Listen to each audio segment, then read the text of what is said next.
稣就是我们的避难所，是我们的山寨，是我们的上帝，是我们所依靠的。保护我的是耶和华，耶和华在我的右边荫庇我。白天太阳不能伤我，夜里月亮也不能害我。保护我的是耶和华，耶和华在我的右边荫庇我。白天太阳不能伤我，夜里月亮也不能害我。保护我的是耶和华，耶和华在我的右边荫庇我。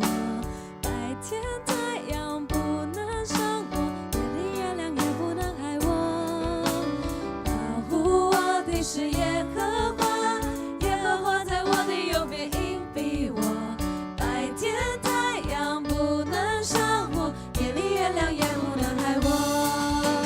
他会保护我，脱离一切灾害。他会保护我，脚步坚定。他会保护我，时时刻刻保护我。我主我如从现在到永远。让我们一起再从头唱一遍。保护我的是耶和华，耶和华在我的右边荫庇我。白天太阳不能伤我，夜里月亮也不能害我。保护我的是耶和华，耶和华在我的右边荫庇我。白天太阳不能伤我，夜里月亮也不能害我。他会保护我，脱离一切灾害。他会保护我，脚步坚定。他会保护我，时时刻刻保护我。我主我如从现在到永远。他会保护我，脱离一切灾害。他会保护我，脚步坚定。他会保护我，时时刻刻保护我。我主我如从现在到永远。他会保护我，脱离一切灾害。他会保护我，脚步坚定。他会保护我，时时刻刻保护我。我主我如从现在到永远。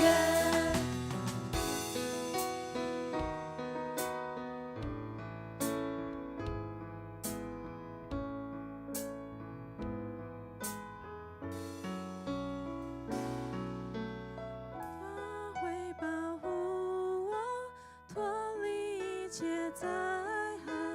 他会保护我，脚步坚定。他会保护我，时时刻刻保护我。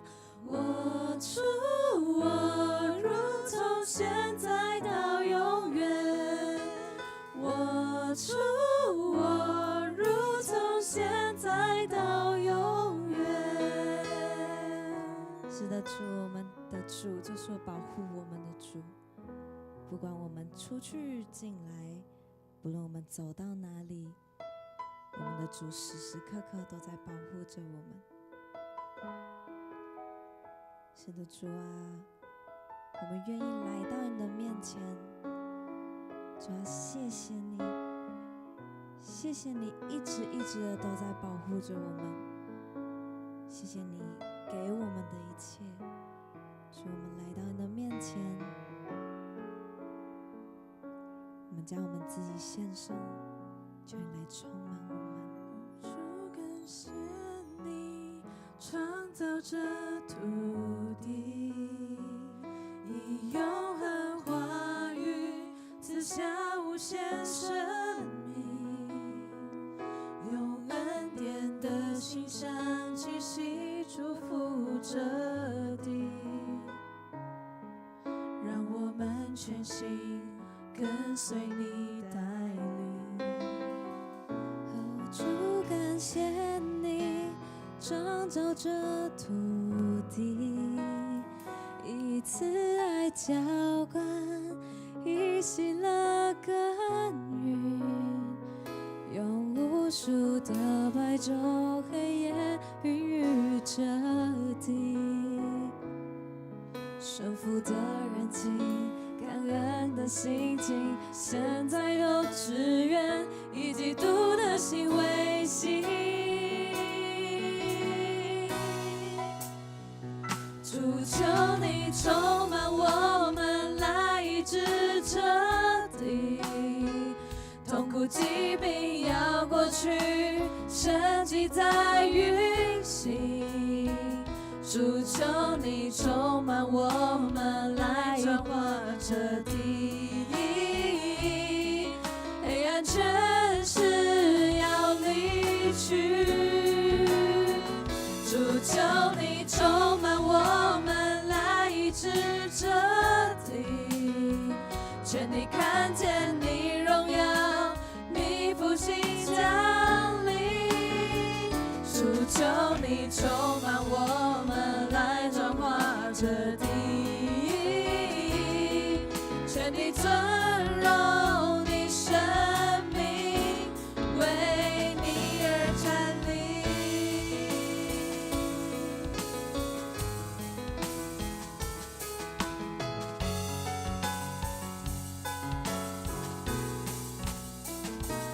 主感谢你创造这土地，以慈爱浇灌，以喜乐耕耘，用无数的白昼黑夜孕育这地。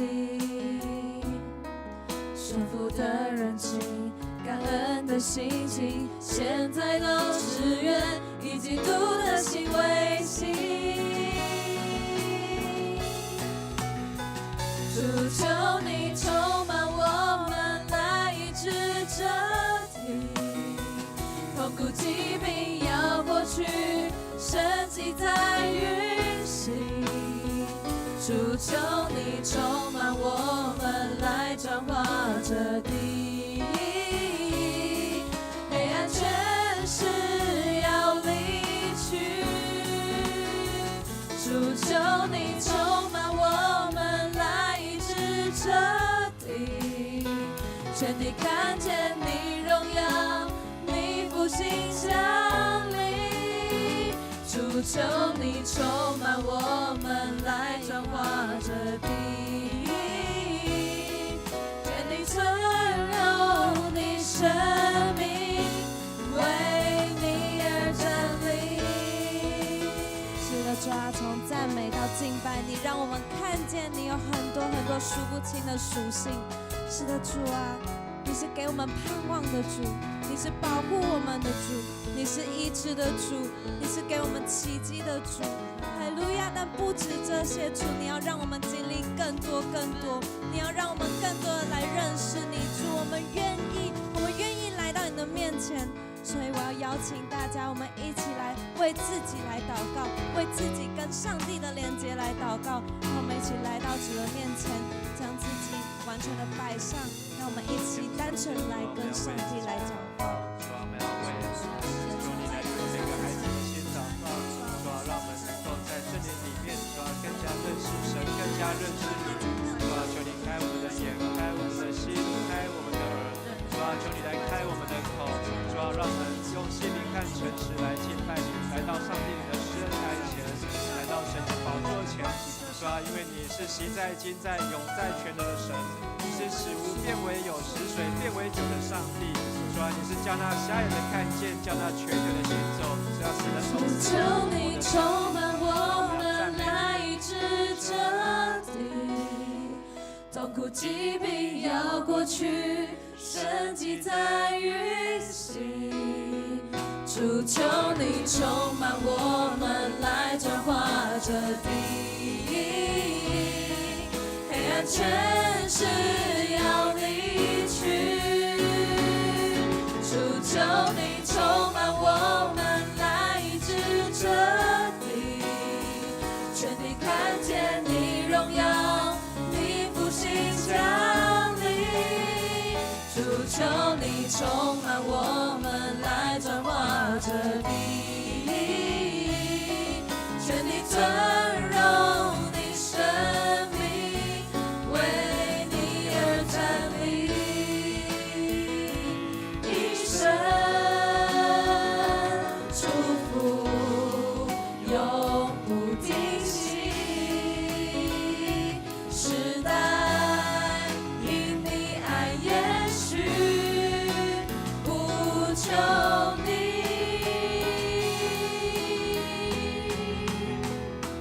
一生祝福永不停息，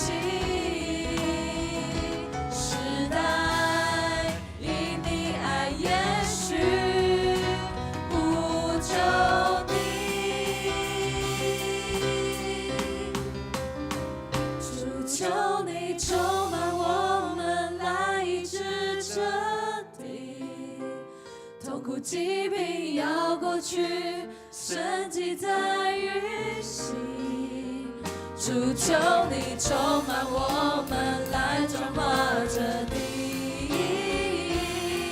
黑暗权势要离去。主求你充满我们，来医治这地，全地看见你荣耀，你复兴降临。主求你充满我们，来转化这地，全地尊荣你生命，为你而站立。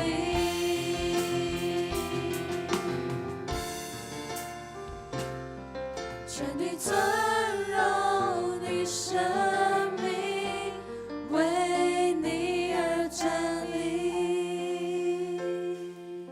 是的，主啊，你是赐盼望的主，你是医治的主，你是我们的后盾，是我们唯一的依靠。主，谢谢你带领我们来到这个地方，可以来认识你，可以来经历你。主啊，你要亲自来帮助我们，让我们敞开我们的心，来领受今天晚上我们的礼拜。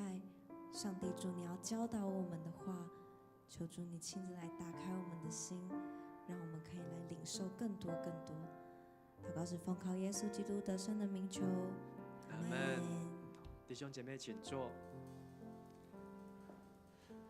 我们这时候要来举行圣餐，那圣餐是神欢迎他的儿女、子民、百姓能够和他一起来同享神所预备的宴席。借着他的儿子耶稣基督，欢迎每一位凡属归向耶稣基督的人所说恩典的话。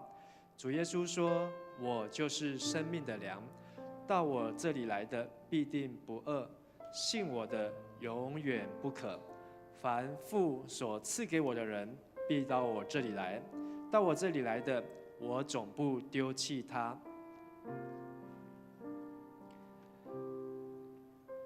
亲爱的弟兄姐妹，愿主的恩典与你们同在。圣经说，在主耶稣被卖的那一夜，拿起饼来祝谢，拨开说：“这是我的身体，为你们舍的，你们应当如此行，为的是纪念我。”饭后，主耶稣也照样拿起杯来说：“这杯是用我的血所立的新约，你们每逢喝的时候要如此行，为的是纪念我。你们每逢吃这饼、喝这杯，是表明主的死，只等到他再来。”让我们一起来感谢，来祷告。亲爱的天父上帝，主耶稣，现在我们遵照你的命令，摆设这个宴席，为了纪念你永远赎罪的祭，我们谦卑恳求你差遣圣灵，将我们分别为圣，又分别这些摆在你面前的饼和杯为圣，让我们领受这一些借着信而分享你的身体宝血。因你恩典的帮助，使我们在灵里面得着培育，也在你的恩典中成长，荣耀你的圣名。奉主耶稣的名祷告，阿们。主耶稣说：“这是我的身体，为你们舍的，你们当如此行，要纪念我。”耶稣说：“这是我的身体，为你们舍的，你们当如此行。”为的是要纪念主耶稣。饭后，主耶稣也拿起杯来说：“这个杯就是用我的血所立的新约，你们每逢喝的时候，应当如此行，为的是纪念我。”这时，我们要请长老来到台前来分饼和杯，欢迎每一位已经受洗好的坚信礼的弟兄姐妹，能够来领主耶稣基督的饼和杯。如果你还没有成人洗礼，或是你小时候有洗礼，但是长大之后还没有做坚信礼，请你暂时不要来领受，等到你上完这个信仰告白、初信造就的课程，完成坚信礼之后，再来领受主耶稣基督的身体和主耶稣基督的宝血。而当我们拿到饼和杯之后，我们可以先拿在手上，我们先为自己来祷告，为我们自己跟主耶稣基督的关系来祷告。祷告主借着今天我们所领受的这份饼和这个杯，能够让我们的身心灵再次得着滋润、养育、更新。让我们所拿到的不仅仅是一块无酵饼，不仅仅是一个葡萄汁的杯，而是主耶稣基督倾倒他的生命祝福，就在这一份我所领受的饼和杯的上面。当我们一起享用的时候，借着主耶稣自己的生命，要浇灌在你我们的当中，让我们再次经历耶稣基督的同在。不论你现在遭遇什么样子的疾病、软弱、忧伤或是惧怕，借着今天与主耶稣一起同享宴席的时刻，求主带领你，帮助你，让你经历突破，也看见主的同在。有主在我们的生命当中，我们就不害怕风浪，我们就不担心，也不惧怕。让我们有一点时间在主的面前，我们来安静祷告寻求。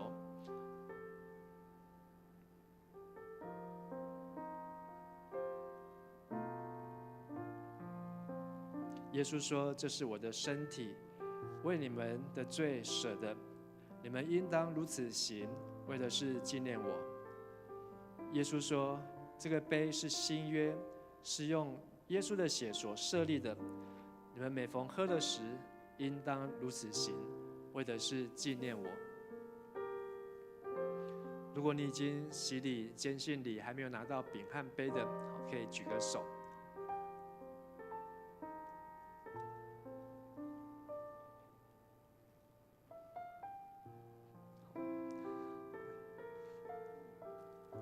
耶稣说：“这是我的身体，为你们舍的，你们当如此行，是纪念我。”耶稣说：“这个杯就是新约，你们喝的时候当如此纪念我。”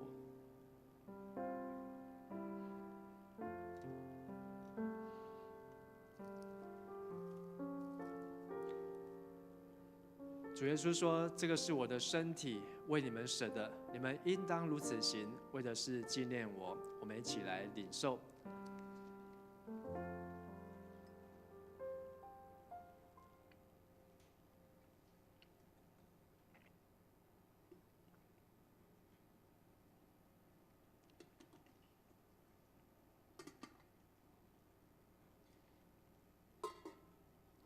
让我们一起来祷告。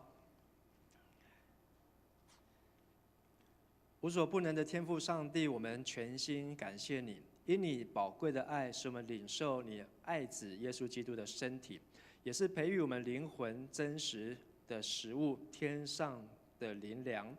再次使我们明白你喜爱我们，保守我们，也让我们明白我们是有神圣子奥妙身体的肢体，也是受祝福的百姓儿女，也是你永远国度的子民。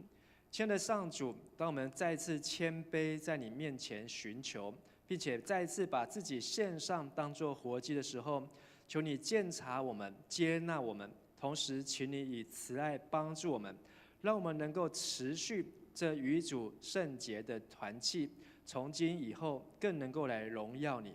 奉主耶稣基督的名祷告，阿们。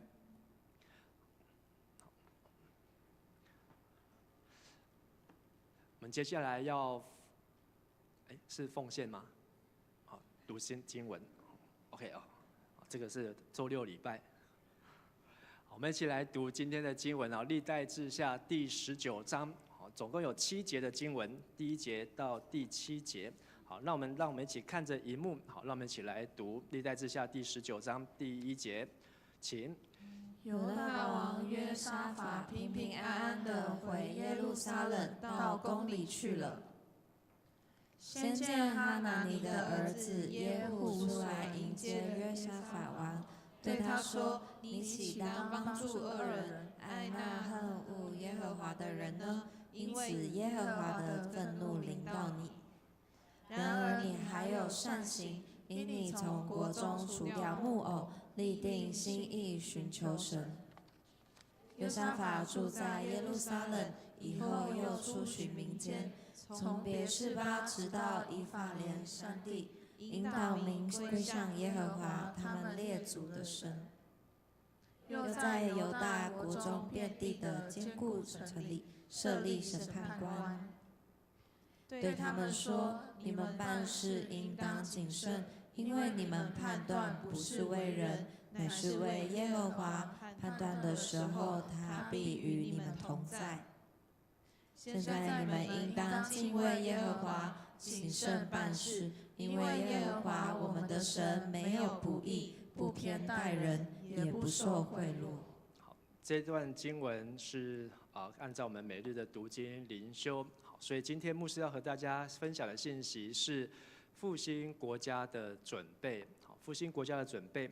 而在预备这段信息的时候呢，我们知道在最近台湾的新闻媒体，那都非常关心的，就是在我们的前台北市的市长，以及他所组成的政党当中，所引发各界关心的新闻。可能如果你到现在都还没有在关心 follow 这个新闻的时候呢，可能你平常很少在关心我们的政治。但是当我们在观察这一个事件的时候呢，也让我想到在今年的2月份呢，在迦南教会的信息分享一个信息是士师记在迦南建立上帝主权。上帝主权在这篇的信息结束的时候呢，有一个思想，就是当我们成功之后，我会更加谨慎自己的决定，或者是因为胜利而冲昏头，而滥用权力，擅作主张吗？而领袖往往是问题的根源啊。那是我们讲到基甸的故事，从基甸的身上，我得到什么样子的见解，而因而可以知道如何做一个好领袖，或更加荣耀来侍奉神。还有一个祈祷，这祈祷呢，就是求主来帮助我做事情或是侍奉的时候，动机能够纯正，不落入利用宗教或利用神来达到自己的目的和的这种试探当中啊。所以在这应该是2月第2个礼拜的信息，到现在8月最后一个礼拜，但是呢，再次对照我们今天台湾社会或是政治上的问题，我相信这样子的事件呢，不是第一次，但也不会是最后一次。但是我们的国家民主要进步，我们的国家要翻转，我们真的需要有上帝的话，建立上帝的主权。所以那时候我们看到这个基甸，他是一个上帝所拣选的士师，而在他的身上呢，他本来是一个很大的成就，300个勇士来击败米甸的大军。但是当他成功之后，上帝让基甸治理，基甸呢却说他不治理，是让上帝来治理，讲得很好听，但是却让百姓陷入宗教政治的危机啊。甚至呢，到这个国家是基甸之后呢，就发现几件事情。他们基甸死了以后，以色列人又去随从巴力而行淫拜偶像，而以色列人也忘记了神救他们脱离仇敌的手。不过短短几年之间，甚至也没有办法照基甸向以色列所施的慈爱善待基甸的后裔。他有70个儿子，69个被杀死，只留下一个最小的儿子。但是呢，那时候的人已经都忘记基甸在他们那个年代所做的事情。所以我们需要从这样的信息当中，好，那天的结论是我们要学习圣经，在应许地迦南地建立上帝的主权，要耐心祷告来顺服上帝的主权，要谦卑治理，遵行上帝的主权哦。那再一次好，在我们今天读到历代志，虽然已经离士师有300多年的时间，好，这200-300年的时间呢，好，离基甸这200-300年的时间，好，但是很显然百姓还是忘了很多的事情，还在重复其他同样的罪恶，所以是让我们在今天这段经文当中，要和大家一起来思考。在历代志当中有一个很有名的叫做大卫之约，请大家说一次大卫之约。大卫之约，好，里面的精华，好，大概就在这2句哦。我们一起来读：我必使你的后裔，你自己的儿子接续你，我也必坚定他的国。好，当大卫有一个心想要为上帝盖圣殿，上帝告诉大卫就都马点，好，因为你流太多人的血，好，但是你的儿子可以做这件事情，而且因为你大卫很忠心爱神，所以上帝与大卫立约。好，不仅是你的儿子、你的后裔都要继续在这个王位上面。所以他们在读到历代志下的时候，好，大卫已经统治40年，他的儿子所罗门几年？40年。他的孙子罗伯安几年？17年。他的曾孙几年？亚比亚3年。好，他的曾曾孙亚撒41年。而今天我们的主角约沙法是第6代，好，大卫算下来第6代。他做王25年，好，但我们不是只有要看前面这一些，好，其实这样从大卫好到约沙法，大卫做王到约沙法已经过了不止哦，好150年以上，好更多，但是他后续还有好这些陆陆续续他的后代子孙，每一个人他做王的长短年代，都跟这个王跟上帝之间的关系有很密切的关系。当他跟上帝的关系很好，上帝不会让他只有像亚哈谢做王只有几年，不到1年，就勉强算1年的时间。那约阿斯或是亚撒或是大卫所罗门，那最长的也出现在这边乌西雅，总共做王几年？52年。这52年对很多人来讲已经是人生很长的一个阶段。今天当总统可以当多久？8年，好，就是连任是8年。但是他如果退任之后，下次再选上总统，有没有这样的国家？也有这样的国家，好，又在回国，又在当，好，他可以再续任，好。但是我们的对岸，好的这个主席呢，好，他是直接不用8年，好，他就是万年的这个皇帝啊，所以就直接说他是皇帝了，好，因为他不用下台了，好，即便呢都是经过投票，但是这些投票都是投票部队。从圣经当中我们可以看到，好几个政治上的铁律哦，没有永远的任期，好，永远会有下台的一天。很多时候爬上去当了一个领袖，当了一个王，当了一个总统，他或是当上一个市长，哇，他就会觉得这一切都是他自己的了不起，他自己的伟大，而开始跟选举之前就会判若怎样。2人好像不一样，选举的时候拜托，选上之后是人家来拜托他，好，选举之前是他去拜托别人。而另外一个就是政治上的铁律，诚信无价，好，诚实很重要，说谎哪怕是只有1次，但是终究会为他所说的谎而负责任，好，甚至要下台。所以我们这次如果我们带着观察好的眼镜，好，再看我们这次台湾政治史上的一段风波啊，好，这是如果你看最近的几个政治新闻节目，好，每天都是好几万人线上同时在观看，在关心这件事情。但是好，一个政治人物到底值不值得相信？好，这个阿北，好，看起来一副很憨厚、很可爱，又是当医生，好，而且他又是一个很诚实。怎么他也会有很多不能说的秘密，而没有向百姓、向市民来说呢？所以我们要不论是不是要当政治人物，我们都要学习做一个诚实的人。好，跟你旁边的弟兄姐妹说，不论是不是政治人物，都要当一个诚实的人；不论是不是政治人物，都要当一个诚实的人。诚实的人。所以上帝对我们的期待是，或是政治人物的期待是，行公义、好怜悯，然后呢，存谦卑的心，与神同行哦。所以上帝他让我们在圣经当中看到很多的领袖兴起，但是也看到很多的领袖好像是陨石就陨落，好掉下去。但是那个领袖兴起，而且能够在那个位置上面屹立不摇，好，那这当中是有学问的。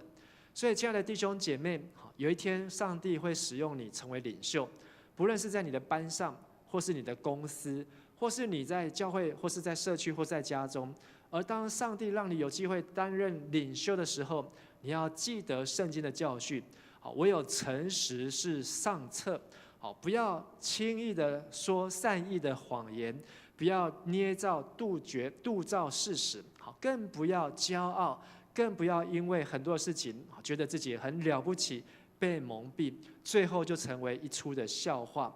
所以，我们今日不治理，明日被修理。你不解决问题，问题就来怎样解决你？好，所以这两行，请大家说一次：今日不治理，明日就被修理。你不解决问题，问题就来解决你。所以我们要学习如何用上帝的话，好来治理神的家、神的产业、神的百姓。我们要用上帝的话来去面对，勇敢的去解决好所面对的问题。好，所以我们在读约沙法或是历代志的故事当中，他们有被人家来攻击攻打，他们遇到国家内的问题、国家外的问题，甚至是北国南国弟兄之间的问题。但是每个问题不能是上帝不能解决的，每个问题是大到上帝他没有办法束手无策、两手一摊let it be， 随便了。所以你只要相信我们的神是无所不知、无所不在、无所不能，你就相信神能够解决一切的问题。阿们。讲到政治和宗教，我们都会记得这个美国的总统，这是第几任总统？杰佛逊他说，这个政教要分离，但是意思是说政治不要去干涉宗教。所以他的在这个宣言当中，杰佛逊在讲的是国家，不管这个国家总统有多大，他都不应该去侵犯到教会敬拜上帝的自由，人敬拜上帝的自由，不能够成为这种用国家权威、帝国主义，然后呢就把宗教、把神压下去。所以这是杰佛逊他一段很有名的宣言。但是呢，这个政教分离的用意呢，到了20世纪，现在是第几世纪？21世纪。到了20世纪，变成什么样子的提倡呢？20世纪反而变成是一个反向的误导，就用政教分离对教会说，所以政教要分开，所以政治不干涉教会，而教会就不应该参与政治。好，你觉得教会应不应该参与政治呢？好，今天问10个，大概有9个都会说政教分离，教会不应该参与政治。但是你去问这些美国的开创的元首、总统，这些前面几任总统，他们每一个都是基督徒，他们每一个都关心政治，他们每一个在教会当中都扮演很重要的角色，但是他们是积极在参与政治。所以我们在教会当中可以去思考，政治和教会之间的关系，到底基督徒在面对政治的议题事件上面，我们应该要分开吗？好，假装没有看见吗？还是我们要很积极的，我们要走在最前线呢？我觉得我们需要有上帝给我们智慧，找到一个平衡哦。这几张图呢，都是我在长大的过程当中发生的事情。好，这个1988年，你们出生了吗？好，那时候我是读国中啊。好，发生了这个520的农民抗暴事件。好，那时候是一群农民上街头，在忠孝西路到立法院的前面抗议丢菜丢东西，然后呢，这个政府呢就派出这个高压水车，然后呢把这个往百姓这样冲，然后很多百姓都受伤，被抓去关了。但是呢，这个520的农民抗暴事件呢，变成台湾民主运动的一个很重要的一个进步，让那时候的掌权的、当权的，不敢再照自己想要做的一路做下去，甚至没有多久，2年后，1990年，在这个那时候叫中正纪念堂的野百合学运，好，下面这一张呢，好是2014年，10年前的是什么？太阳花。好，太阳花是10年前，我想在座的们应该都出生了。好，所以这是应该你们要去知道、要去了解的历史。他都在追求什么呢？对国家的前途，对国家的将来未来，好表达出声音。好，我可以很直接的说，如果那时候没有520的农民抗暴事件，好，我们的台湾会变成是一个集权的社会。好，百姓的声音会被直接压到底层。好，那这立法院如同虚设，就像现在对面，你看到他们在选举他们的这个主席一样，好，总书记一样，好，是一个虚化的好一个机构。如果没有这些野百合的学运，好，就没有这个万年国代下台，我们就没有第1届的民选总统。好，到今天我们的总统呢，几乎都是总统讲好就好。好，我们没有机会太多去关心参与政治，决定我们台湾的未来，好，民主和自由。如果没有10年前的野百合学运，好，今天好，很抱歉，好，我们今天呢，好，大家在一起，可能牧师的 PPT 都要变成简体字。我觉得很有可能，而且呢，你在楼下经过的这些商店街，好，通通都会一半都会变成简体字，然后呢，这个服贸、货贸，好，就会开放，好，所以我们的台湾呢，就整个好就会变成是中国化，好，然后就很多的中国生意、服务业就进来到台湾了啊，所以抱歉，搞不好在这边讲到也不是牧师啊，可能是从四川来的，好，可能呢是从这个西安来的、安徽来的。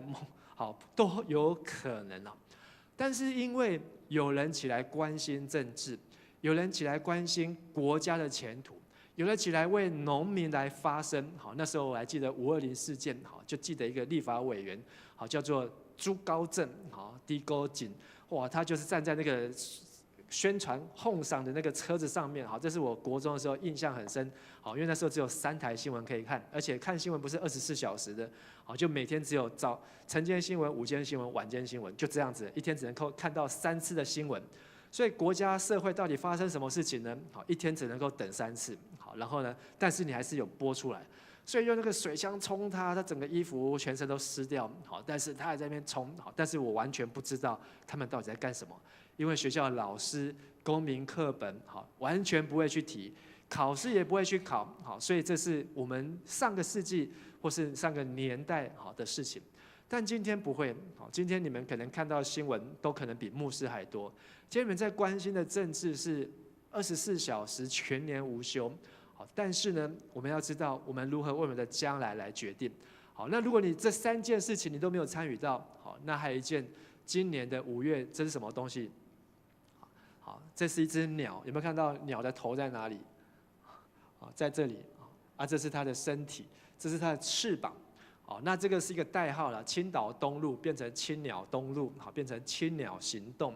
好，那这一次呢，好，在关心的就是我们立法院，好，他要修改这个立法院的职权，好，然后他有几件的事情，好，然后呢，立法院到底可不可以扩权，可不可以质询总统，好，然后呢，总统要不要来向立法委员做国情报告等等的，好，这些好造成在短好不到2个礼拜当中，好几次人民上街头，而且其中很多都是学生，好，其实也不只有学生，还有很多的长辈，更知道他们是关心国家的民主前途还有将来。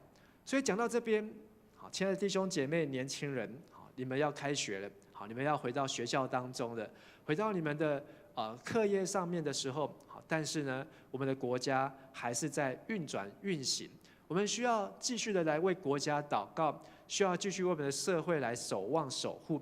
当我们每一次来到教会做礼拜的时候，我们不是只有关心学习读神的话，而是从神的话当中去看我们的社会有没有生病，我们的国家有没有问题，我们的将来会不会像那时候的王一样，好，这个走到这个边缘，好，走到远离上帝而忘记了上帝呢？今天我要跟大家来分享，好，就是从圣经当中，好，我所看见的，当我们不去解决问题，问题就来解决你。所以我们要为我们的国家复兴，要预备国家的复兴，好，能够强盛。好，像现在你觉得台湾是强还是弱？强，好，这大概是从我出生到现在50年来，好，我所在的国家，好，最强盛的年代哦。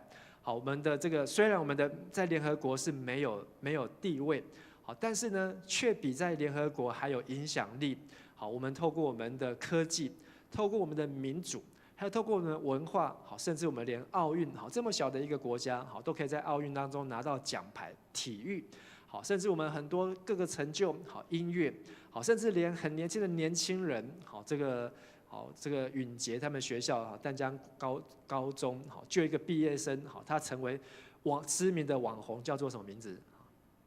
瑞，好，他叫做瑞，好，可能他在台湾还不是很有名，可是他在美国，好，如果你去看他的频道，他在美国是奇怪的爆红啊，好，他去到那个街头，哇，一堆黑人，一堆美国人还要抢着跟他拍照，好，那他怎么做到？一个高中生还没有毕业，他在红到是国外去，好，那这些呢，好，都是上帝让我们有这样的条件，所以我们能够专心的去学网球。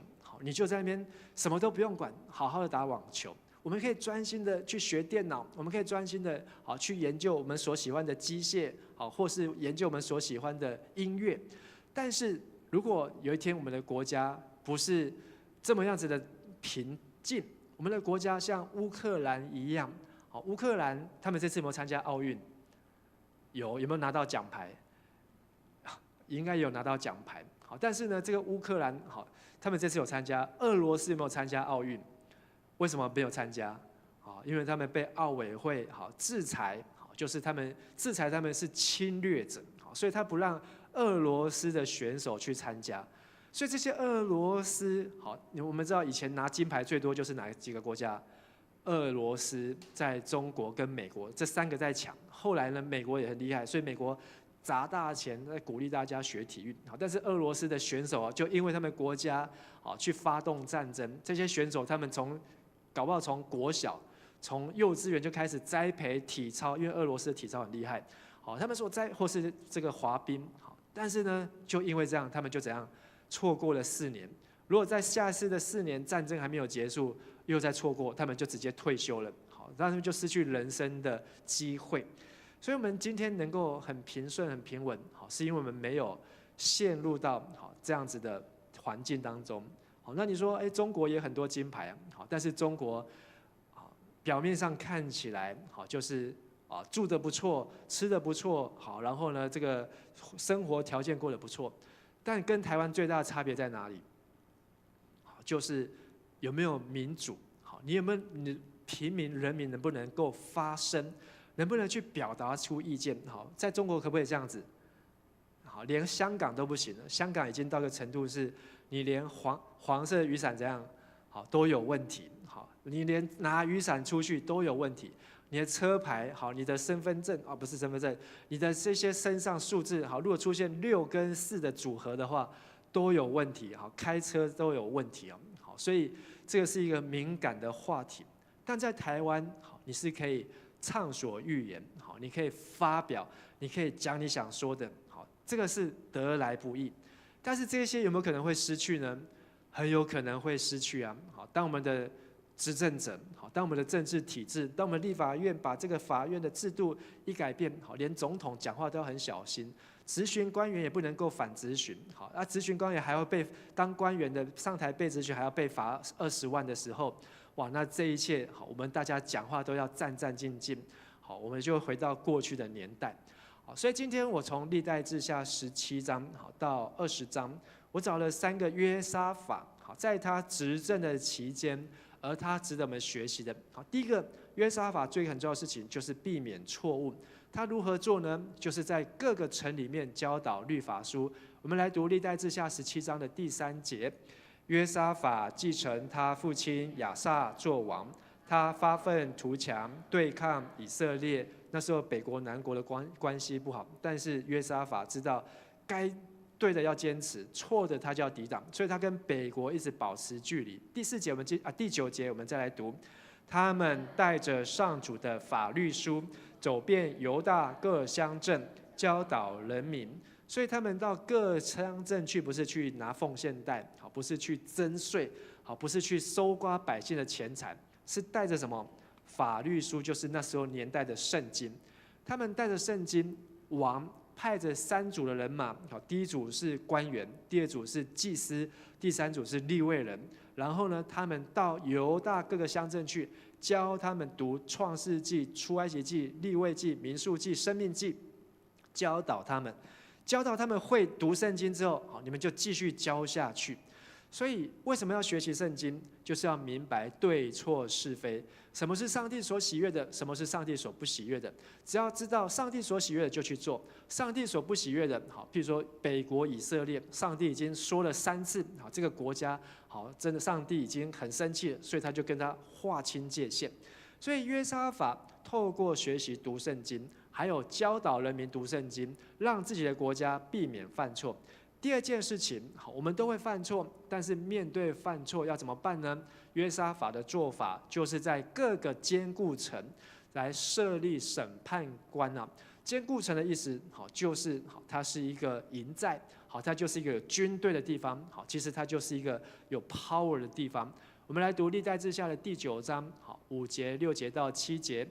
他在犹大各设防城，委派审判官，对他们说：你们办事要谨慎，你们不是奉人的权威宣判，而是奉上主的权威。你们宣判的时候，上主与你们同在，要敬畏上主，宣判要谨慎，因为上主我们的上帝不容许不义、偏私或贿赂。这句话套用在这个礼拜，哇，真是用得太好了。好，这个上帝呢，对每个国家城市的治理是要办事要怎样谨慎。好，你要要很小心，要很战战兢兢，做好治理城市政治上的工作。所以政治跟宗教好本身就是一致的，好，是要做上帝所喜悦的。你们就算当了官，当了审判官，好，当了法官，你们不是奉人的权威，而是上主的权威，所以是在替天行道，好，是在替上帝行出上帝的旨意。什么是上帝善良、纯全、可喜悦的旨意？所以当你们在这个座位上面做领袖，好，做宣判的时候，你们在那边判断的时候，好，是上主与你们同在。所以美国总统好，他们要宣誓就职的时候，手要按在哪里？圣经。好，到今天好还是一样。好，所以今年11月，美国总统新的总统选出来之后，他要宣誓就职的时候，好，他也是一样，手要按在圣经。代表什么呢？代表他做总统这个位置是根据好圣经。好，但是我觉得手按圣经，好，那些总统有没有在读圣经？这些总统，我觉得根本就没有读圣经。好，那时候我去美国看川普在就任的时候，前面他们在教堂里面，那个牧师在台上祷告，不知道是，但是那个川普是怎样，坐在那边，然后东看西看，好，眼睛连闭都没有闭啊，就在祷告当中。我觉得这个一点看起来都不像基督徒啊。好，但是他口口声声说他是基督徒。好，不过这次川普被开枪之后，好，他讲得更大声，好，说是上帝救了他。好，不论如何呢，好，这个。在这个位置上面成为领袖领导者，有一天，刚才我前面有说，有一天，好，当上帝把领袖的 power 给你，在你手上的时候，你一定要学习去治理，学习去解决问题，因为你今日不治理，明日就怎样被修理；今天不解决问题，明天就怎样就被这些问题给解决啊。好，所以我们的柯 P 市长他有很多的机会出来开记者会，好，所以要一次解决，好，一次说明。好，不过呢，感觉没有办法回答解决问题哦，因为有很多的讯息好是没有公开的。第3个，当我们国家要复兴啊，除了要教导上帝的话，避免犯错，同时要有这些是手打开圣经，不只是按着圣经判断公义是非的审判官之外，第3个好就是要有一个让错误能够成为祝福的力量啊。约沙法他怎么样让国家的错误成为祝福呢？其实约沙法是一个很棒的王，他从出生到他离开，他做的都是上帝所喜悦的事情。可是只有一件事情是上帝所不喜悦的，就是他让他的儿子去娶了亚哈的女儿。好，意思就是说他跟北国的以色列王变成亲家，好，变成是姻亲连亲的关系啊。好，那不管这个动机是什么，好，是为了和平，还是为了大家能够友好，但是这件事情，好，上帝他没有问上帝，或是上帝说不同意，他还去做，好，所以导致他只剩下25年。如果他不做这件事情，我都觉得约沙法，好，他应该可以做王，可以超过50年了。那约沙法，好，他让错误成为祝福呢？好，他有一件事情，好，就是在历代志下的第20章。在20章的地方呢，好，就是以东人来攻打他们，而这次以东的军队呢，非常的多，好，多到呢连数字都直接跳过，好，前面有40万，有50万的，后来有100万的，好，但是呢，这次以东的大军来攻击，不晓得多少人，但是多到连约沙法都会害怕。但是约沙法害怕第一件事情，他想到要怎样求告上帝；第二件事情，他学习他的祖先大卫一样，大卫是他的前6代，就是阿公的阿公的阿公的爸爸，就是前6代。他想到他的曾祖父呢，就是很会敬拜上帝，好，在各样的危机面前用诗歌，所以他就来训练了一批祭司哦。所以约沙法好去面对以东要出去征战的时候，他就对百姓说：好，蓝色的字我们一起来读。犹大和耶路撒冷的居民呐，要信靠上主你们的上帝，你们就站得稳；要相信他先知的话，你们就一定成功。好，所以他说，百姓啊，上帝的话已经都教导了，你们都听过了。好，创出利民生，好，书是得撒撒，好，你们应该都读过了。好，至少读到大卫、撒母耳记上下。这些上帝的话呢，绝对会成就。好，上帝很清楚让我们知道他的同在，所以要相信这些话，你们就会成功。接下来21节，王对人民说完这些话，做什么呢？命令歌手穿上特别节期穿的袍子，走在哪里？军队的前面。今天泽伦斯基，好，他要去攻打乌克兰啊，不，俄罗斯。好，他会不会先叫一群敬拜团？好，今天带领敬拜，好，子军，好，叫子军，好，你们走在我们军队的前面，好，然后去攻打，去征战。但是呢，他就是让这一群唱歌的人走在军队前面，边走边唱赞美神。好，他的慈爱永远长存，诗篇126篇。然后呢，他们就开始歌唱赞美的时候，后面最后一句，我们一起来读。上主使来犯的敌军怎样溃乱？结果呢？原来害怕的是约沙法，好，跟他的国家的人民，好，因为人家都准备好来打他们了。可是呢，当他找到上帝的话，相信上帝的话，当他用敬拜、用诗歌宣告上帝的同在，同时让敬拜团走在军队的前面的时候，一开口唱歌，武器一发一兵一卒，好，这个炮弹都还没有打出去，可是上帝先让敌军就乱了阵脚，好，所以呢，我们读到历代志下20章的时候，好，这是约沙法的大胜利啊，好，约沙法的大胜利，所以在这个胜利当中，后来就没有其他国家敢来攻打。今天我们这个信息，好，就是一个国家的复兴，其实是需要长久的准备。今天你是活在中华民国台湾，好，113年来，好，说是最强盛的时代啊！好，光在今年就破很多记录，我们的股票，好，我们的股市，好，我们的这个科技，好，我们的这个奥运，好，可能等等的，都是台湾历史上好的一个高峰。好，那我们所享受的好生活，好人民的这个富裕，好，今天好，你不管去哪边上班工作，你的最低薪资，好等等的，好都是台湾这100多年来好难得的强盛。还有我们所受的教育是非常的完整，好，你可以尽情的接受教育，好，那我们的贫穷虽然还有，但是我们的政府好已经让这个贫穷呢好减少到很多。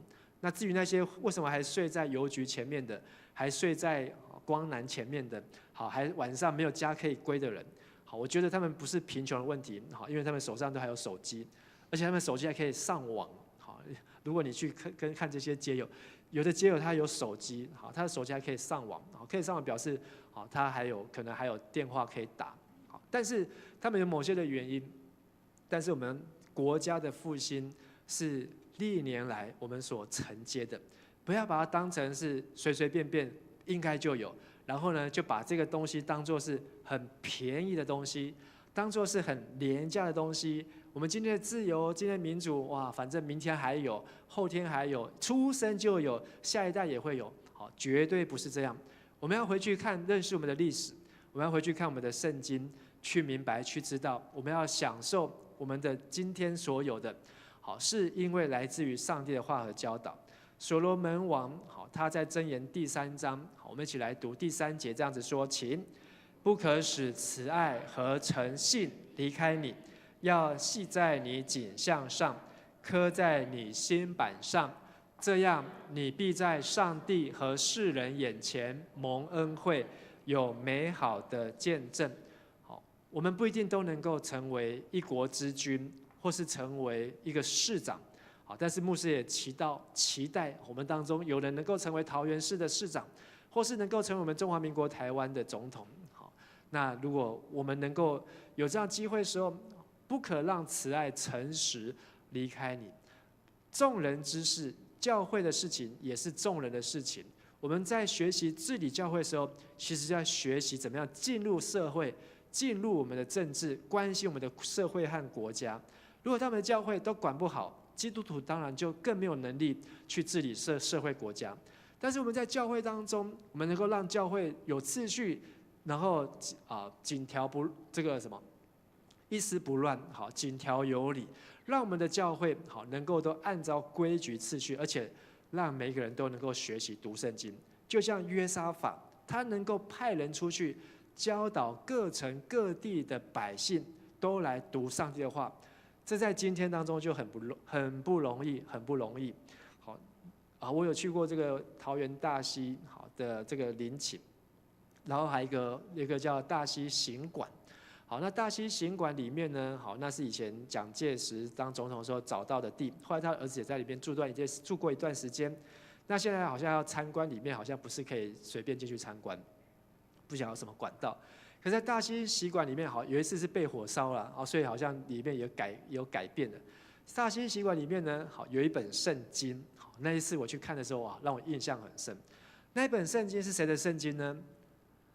是蒋经国的圣经，好，蒋经国的圣经，好，在这蒋经国的圣经当中呢，好，让我很讶异的是，他的圣经，好，比我今天我的圣经，好，上面都有用颜色这样画，他的圣经是我的圣经的花更好几倍哦，好几倍，它是真的每一行每一句都涂颜色，好，然后画线，甚至他还在他的圣经当中做笔记哦，好，今天牧师的圣经还比他还不如，好，我这本圣经好已经用了10几年，好，已经用了10几年，去美国前就买，好，在江南教会的时候就带这本圣经，好，到去美国回来继续用这本圣经，可是他的圣经可以画到这样密密麻麻，好，想必他一定用很多的时间在读圣经。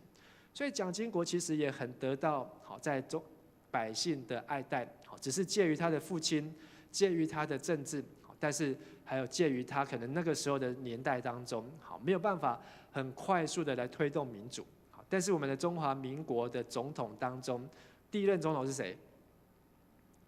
忘记李登辉哦，那个是第一任啊，应该好要算是孙逸仙，他算是我们的国父了。好，后来有一个临时大总统。好，那孙中山、蒋介石、蒋经国到先李登辉，好，前面这4位呢，好都是基督徒，好都是基督徒。到了陈水扁，到了马英九，到了蔡英文，现在到了赖清德，好，后面这4位呢，哪一位是基督徒？都没有一位承认是基督徒。好，不过他们跟教会当中的关系，好都有某种的关系。好，但不论如何呢，我们要为我们的国家领袖好来祷告，让基督徒好能够因为关心政治，为社会、国家、人民来关心，好能够真的带领国家。好，如果我们教会都退出政教分离，好，教会就管好教会内的事情，政治上的事情就让政治上的人物他们去关心就好了。请问以后会不会有基督徒的领袖起来当总统呢？好，是不可能，好，不可能，好，因为基督徒通通都关在教会里面，要政教分离。但是我们的期待，上帝要治理我们的国家，上帝要带领我们的百姓，我们就要基督徒要以身作则。我们要关心我们的政治社会到底是不是行公义、好怜悯，有没有存谦卑的心与神同行。约沙法在他做完的25年当中，他透过教导圣经，然后设立审判官，这些审判官的设立都是根据圣经在审判。还有呢，当他面对战争、面对敌人的时候呢，他是选择用唱歌、敬拜、祷告来坐在最前面，而不是去研发武器，而不是去找其他的国家来攻打这个国家，用外交的手腕。而这一切都是上帝祝福约沙法的原因，也期待我们的每一位年轻人。好，今天我在跟一群从台北公馆教会来的年轻人分享。好，那有一个题目就是，分享读圣经、读神的话。好，让圣经不是神话，而是神的话。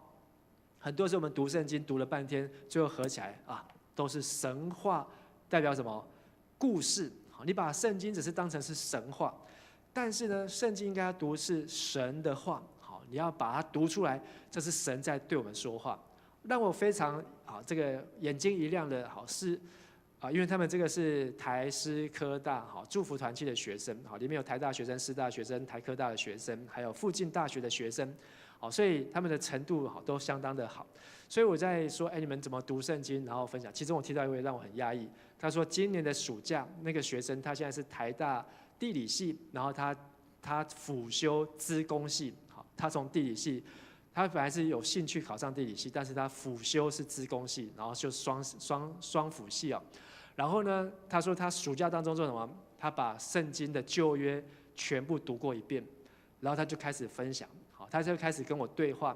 他跟我对话什么呢？他讲到了历代志，然后他讲到了但以理书，他讲到了创世纪，他讲到了圣经当中，而且他读的问题。然后呢，我也听了之后，我就回答他问题。我们就开始讨论起来。他不过是一个台大大3升大4的学生，还没有毕业，但是呢，他在圣经当中所下的功夫，让我叹为观止。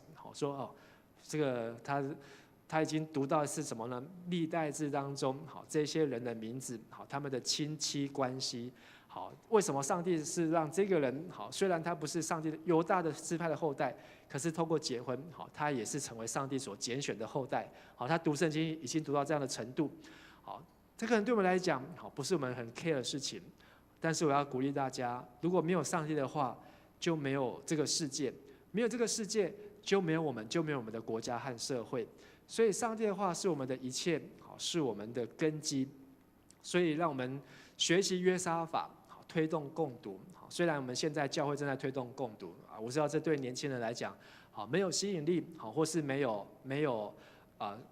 有好的配套措施。我也鼓励我们年轻人找到一个你们可以一起读经、一起共读的方式。不是为了别人读，是为了你想要认识神而读经。而我们的社会需要公义、和平。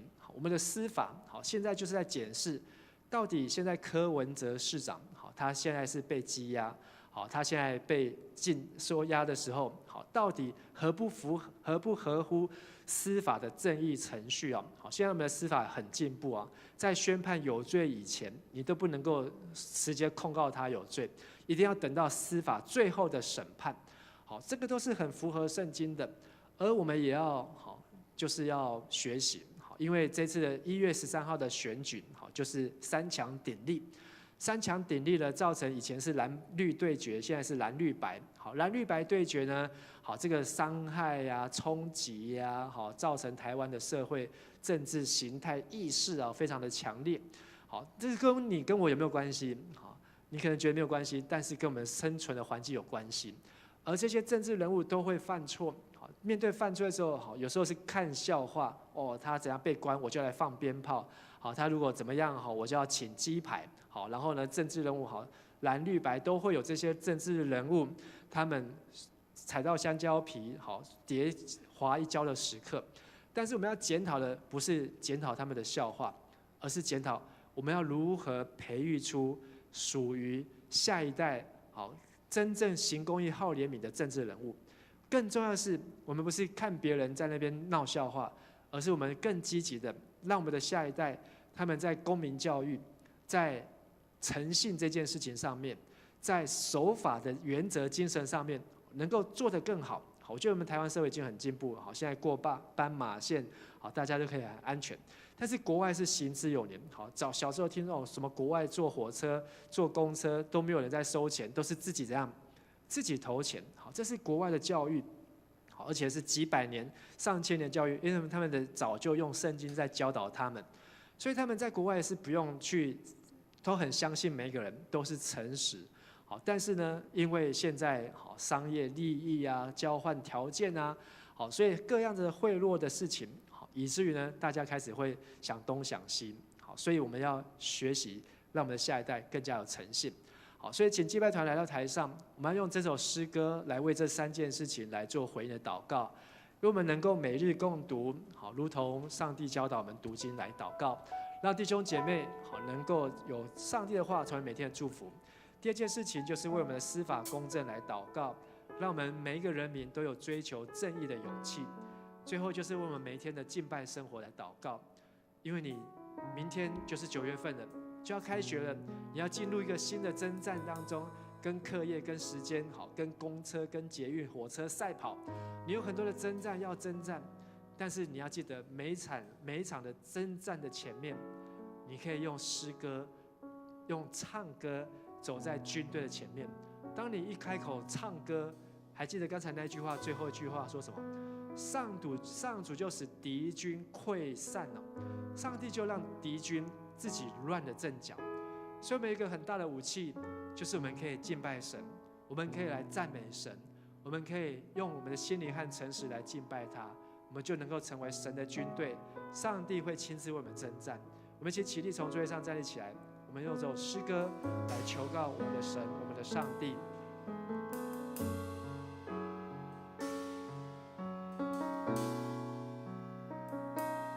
主感谢谢你创造这土地，以永恒话语赐下无限生命，用恩典的馨香气息祝福这地，让我们全心跟随你带领。哦，主感谢你创造这土地，以慈爱浇灌比喜乐耕耘，用无数的白昼黑夜这地，顺服的人情，感恩的心情，现在都只愿以基督的心为心。主求你充满我们，来医治这地，痛苦疾病要过去，神迹在运行。主求你充满我们，来转化这地，黑暗权势要离去。主求你充满我们，来医治这地，全地看见你荣耀，你复兴降临。主求你充满我们，来转化这地，全地尊荣你生命，为你而站立。我们在这边不是只有唱回应的诗歌，而是一个对神的祷告，为你、为我的国家来祷告。没有国就没有家，没有上帝，这个国家就没有办法持久长久。没有一群基督徒，这个国家就不知道如何来敬拜上帝。所以，亲爱的弟兄姐妹，你和我都非常的重要。这个国家需要基督徒，这个国家需要为国家祷告的基督徒。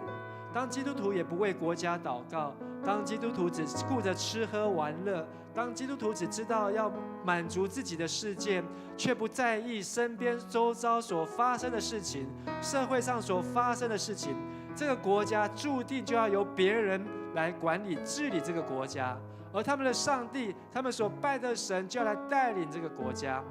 亲爱的弟兄姐妹，这首诗歌当我们再唱一次的时候，让我们从心里面向主来祷告，从心里面为我们的国家来祷告，让我们参与在这个国家的建造当中，让我们为这个国家来守望，让我们关心我们的社会，关心我们国家，关心我们的未来。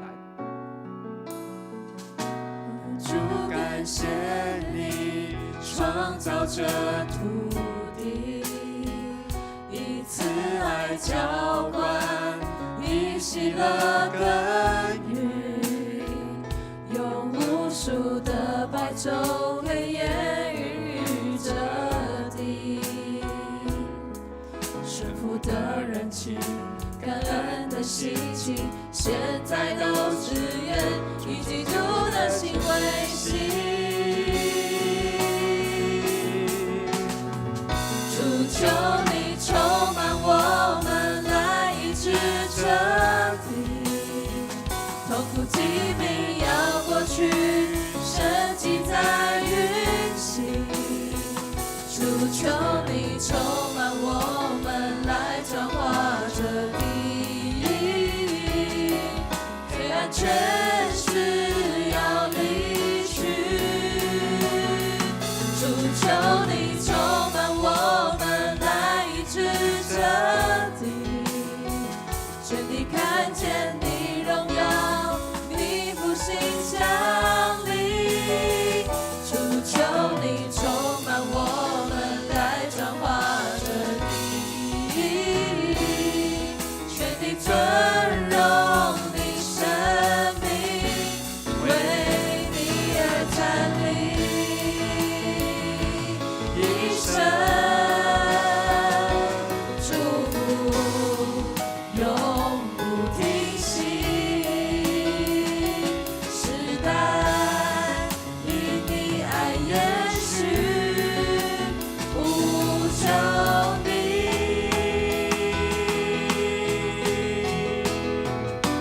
一生祝福永不停息。时代因你爱延续，无穷地。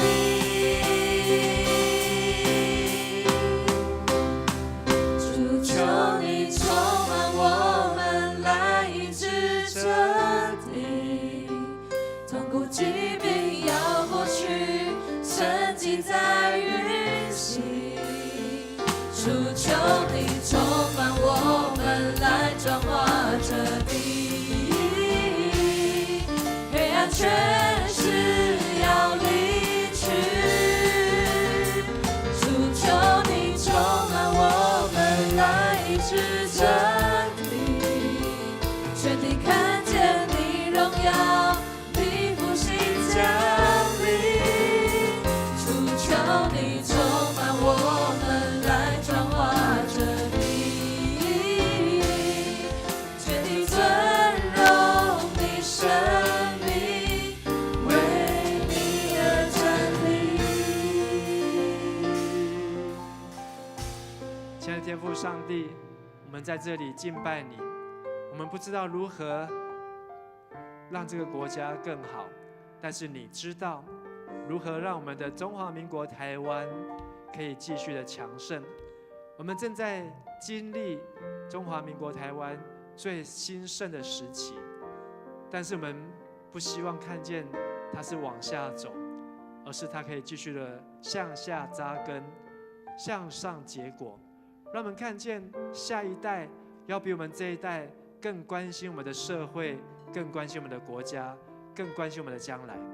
我们要为过去的先人，他们在这块土地上面的抗争、流汗、流血，失去他们的生命，争取言论的自由，争取民主社会，他们付上极高的代价。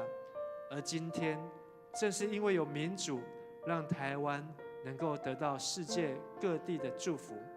也求你继续让我们知道，唯有上帝的话能够来使国家强盛，教导我们你的话语，让更多的人读你的话，也让上帝的公义公正在我们的台湾社会司法体制当中是勿枉勿纵，让每一个法律法条都能够清楚明白，而且在法律前面人人平等，每一个人都有守法的心智。还有最后，我们要为这一次台北市民众党的事件，有300多万，将近300万人支持这个政党。在台湾的社会当中，很多的人看好这个市长能够选上总统，来带领台湾的将来。他们都有一个梦，希望台湾更好。他们对个理想，希望台湾的民主更加的自由。但是在这个事件当中，我们看见政治人物的试探、诱惑或是攻击非常的多。我们需要有更好抵抗力的政治人物，下一代的诞生。我们为下一代的政治人物来祝福，他们的头脑清楚，他们对上帝的公义明白，他们对法律、对政治有正确健康的心态。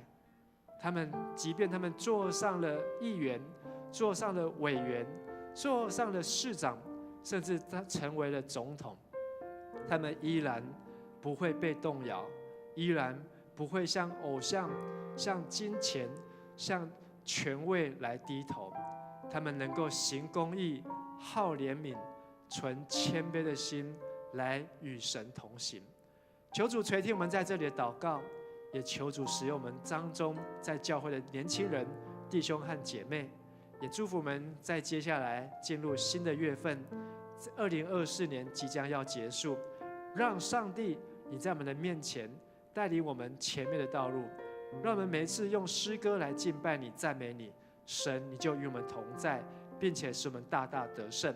我们这样子祷告祈求，都是奉靠主耶稣基督的名来求，阿们。弟兄姐妹请坐。奉献是基督徒感恩的表现，是一种感动回应神的恩典，是一种行动为主顺工所用。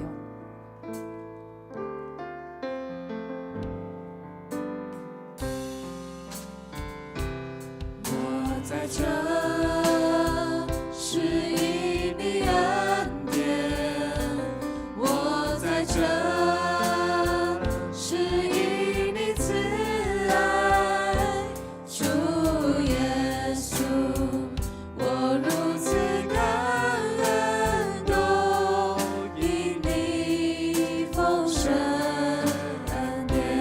请起立。感谢耶稣。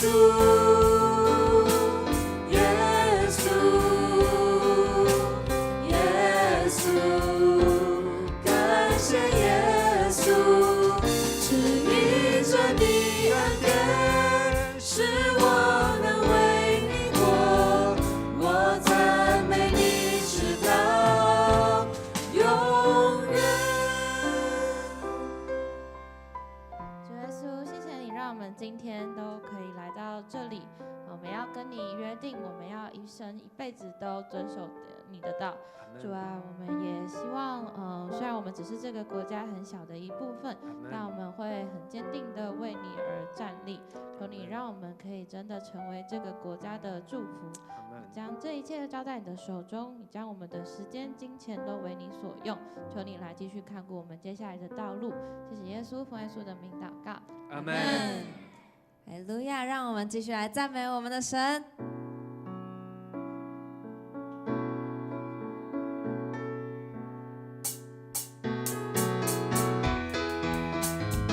一起来拍手。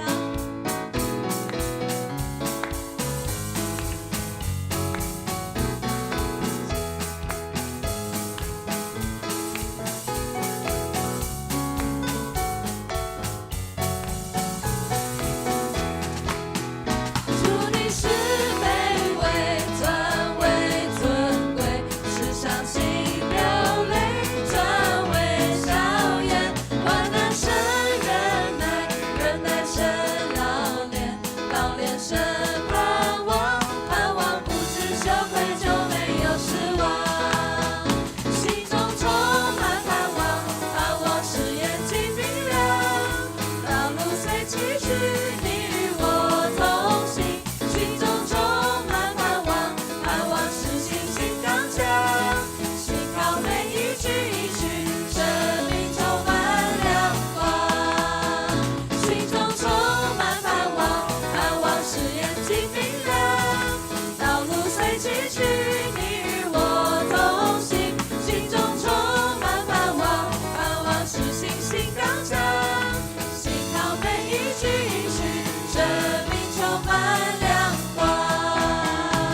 掌把荣耀归给耶稣，哈利路亚。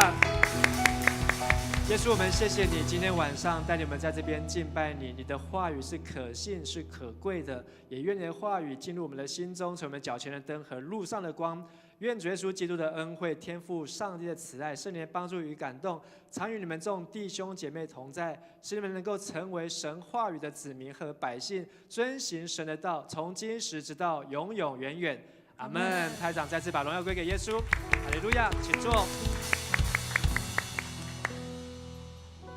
大家晚安，我晚安是陈欣。我们今天要来做报告，然后在报告之前，我们要来看一下，今天有一位也不算好久不见，应该说夏令营之后就比较少见的，有一位以实坐在最后面，在子轩旁边。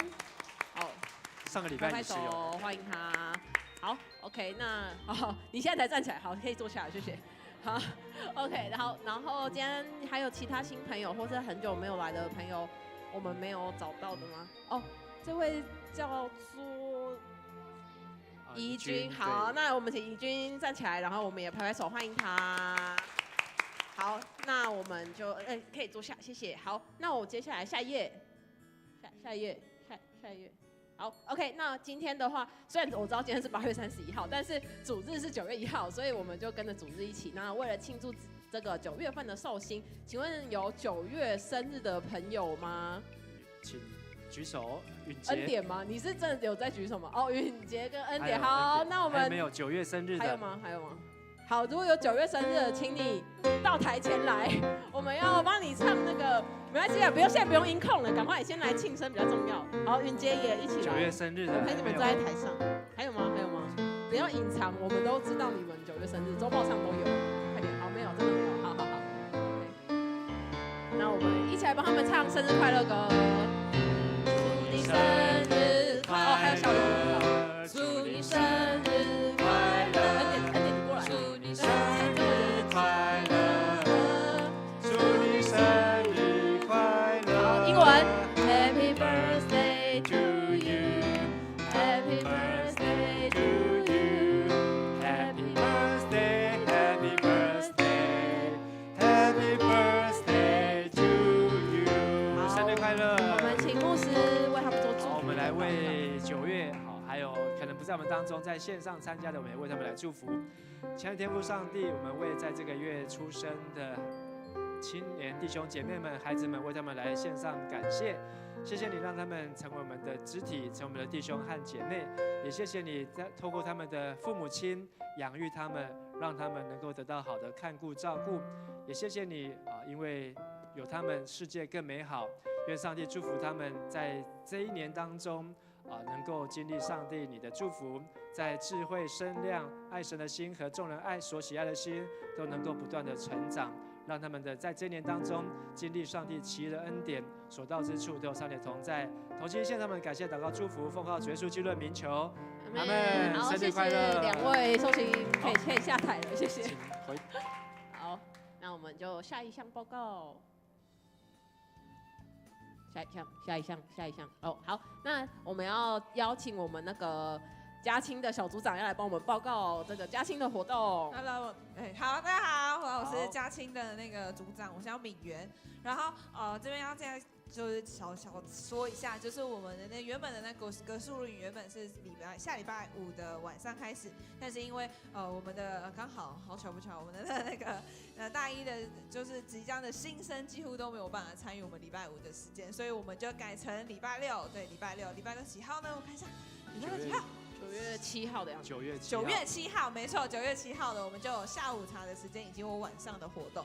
对，那近期呢都可以在我们的那个嘉区的官网可以看到，然后我们的 IG 也会在近期内公布我们之后的资讯，这样子，请大家 follow 哦，谢谢大家。然后这个 QR code 是嘉青的 QR code 还是报名的？没有嘉青的。嘉青的。好，请有详细资讯请扫进去看，这样。是的。好，那我们就一样下一页。好，那再来的话是我们一个新的报告，就是我们原定是10月13号是有我们的那个户外礼拜嘛。那我们这次就是在下半年度青年牧区有我们的青年牧区退休会，然后我们就借机办在10月11号，就是礼拜五的晚上，大家下班下课之后，然后一直到10月13号。那我们就是会在这一段期间，从11号到12号是我们的退休会，然后13号会配合教会的户外礼拜，然后以及我们刚好之前都有一直在预告的我们的那个配选运动会，然后今年的就是脚踏车的部分也会办在10月13号，就是在户外礼拜的下午这段时间，所以11号到13号是很密集的活动。然后虽然说现在的活动内容或是详细的资讯就是还没有完整出来，但是请大家一起期待，然后把这段时间一起保留下来，然后我们会在之后会再公布更详细的报名资讯或是活动资讯这样，然后请所有的青年同工要留意我们的约书亚群组，然后所有的资讯都会在里面，我们也会额外在礼拜当中继续报告这样子。好，那就在最后一项，牧师也补充一下，牧师补充一下，这个去这个上一页这个退休会，好，我们要住宿的是真理大学，好，很新的宿舍，而且它是住在很高的楼层，好，所以通常那个景点呢。好，是那种千万亿万的豪宅才可以看到，好，整个淡水的夕阳，好，然后可以看到整片的淡水，直接你窗户看出去呢，就是红毛城，还有英国领事馆，还有这个真理大学的教堂啊，所以很棒的地方。好，那所以我们这次有这个机会，好，礼拜5、礼拜6的晚上连续2晚的住宿，好，然后礼拜天直接在那边等候，好，这个迦南教会，我们这一次的户外礼拜目前有520个人报名，好，所以明天是最后一天。好，如果你还没有报名这个户外礼拜呢，明天都还可以。好，因为已经超过我们的预期。好，所以只要是在9月1号以前报名的，我们都还收啊。好，那一个人是400块钱。那如果我们参加3天2夜的这个退休会呢，好，那我们会把这个总共的费用好计算出来之后再告诉大家。好，那也希望大家能够预留这个时间。好像这个是在你们第一次期中考之后。好，希望是啊，好，希望是在第一次期中考之后，然后大家把考试考好，然后就可以有3天2夜、2天2夜的这个专心的这个退休会这样。好，以上报告补充。好，而且参加退休会还有个优点，就是你只要在那个真理大学等大家来就好了，不用起一个大早，还要搭什么游览车，太早了，很容易迟到，所以我们就是很赞的，我们先一起住在那边等大家来这样。好，那最后的话就是牧师刚刚也有报告到，就是10月13号，我们的户外礼拜，明天是最后一天，明天就是9月1号是我们最后一天的报名。然后因为报名已经到尾声了，我们现在都可以开始交报名费给小组长，一个人是400块，然后报名费是交到9月15号，9月15号礼拜天，9月15号。好，所以请大家就是从今天开始，今天等一下去小组的时候就可以交出400块给你的小组长，然后嘉庆交给敏媛，然后执事长交给木璇这样子。好，那如果你身边还有人就是还没有报名的话，就请你赶快就是邀请他来报名这样。好，那最后一页，好，那就是一样，从明天开始，9月1号开始，我们的全职干事上班时间有调整，是从早上的上午9点到下午6点，然后主日的话都会改固定休假，请大家要注意。然后这一点牧师也要补充，对不对？对。好，我都以为我要脱衣服了。这个我请那个恩典跟那个秉恩啊也来到台前。好，那我们在9月1号开始，我们教会的全职同工。好，有增加，然后还有我们的青年牧区，好，有2位成为教会的兼职同工啊，就是现在来到台上的这2位，好，秉恩还有恩典，好，那他们会来协助教会，好，总务、数位还有行政的部分，好，所以呢，就是也请大家多多的关照他们，好，多多的差遣他们，好，那他们经过暑假2个月呢，这个打工训练下来啊，非常得到。这个教会的主任好，办公室主任的肯定哦，好，那也就是虽然不是重金呐，好，但是呢，也是让他们在教会能够有成长的机会，好，所以我们再次为他们鼓励，好，然后也恭喜他们，好，能够成为教会的团队的一员，好，那我们也希望弟兄姐妹好，年轻人好，在你们毕业之后好，都能够有机会来到教会好参与，好，在教会的服事当中，特别我们在10月6号我们要选举长职。那这次我们的青年牧区呢，总共有5位，好，有5位嘛，好，被推荐是在执事的名单当中，好，那么在9月份会公告这些执事的名单，好，然后也为这些的执事，好，年轻人来个祷告，好，加上我们现在青年牧区已经有4位，好，那这5位如果被推荐，好，都选上的话，好，那我们的长执会好会更年轻，好，那也是对教会来讲是很棒的祝福。好，所以为这个事情也请大家继续祷告。好，以上我们好恭喜，好欢迎。好，为我们的兼职干事鼓掌。好，请，我们还不想回去了。也太尴尬了吧？好 ，OK， 那我们今天的报告就到这边。我们现在要去小组哦，好，帮他按一下，帮他按一下。好，那学青的话，家青小组一样在讲台的左侧，然后直直撞在原本新堂吧台旁边的空地。这样，好，大家可以出发去小组了。然后，垃圾那个剩餐的垃圾要记得拿起来丢。